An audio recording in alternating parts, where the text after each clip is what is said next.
ఉత్తరప్రదేశ్లో అగ్ని ప్రమాదం జరిగి 5గురు సజీవ దహనమయ్యారు.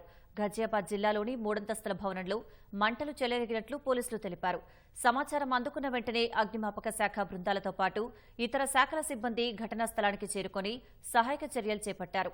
ఓ మహిళతో పాటు చిన్నారిని కాపాడినట్లు పోలీసులు తెలిపారు. మొదటి అంతస్తులో చెలరేగిన మంటలు వేగంగా 1, 2 అంతస్తులకు విస్తరించినట్లు తెలిపారు. దీంతో పలువురు నివాసితులు చిక్కుకుపోయినట్లు చెప్పారు. మంటలు చెలరేగిన నివాసంలో ఫోమ్ను నిల్వలు ఉండడం వల్లనే మంటలు వేగంగా విస్తరించినట్లు పోలీసులు వెల్లడించారు. ప్రమాదం జరిగిన భవనం నుంచి 5 మృతదేహాలను స్వాధీనం చేసుకున్నట్లు చెప్పారు. ప్రమాదంలో గాయపడిన 3గురిని ఢిల్లీలోని జీటీబీ ఆసుపత్రిలో చేర్చినట్లు తెలిపారు. విద్యుదఘాతం కారణంగానే మంటలు చెలరేగినట్లు ప్రాథమికంగా గుర్తించారు.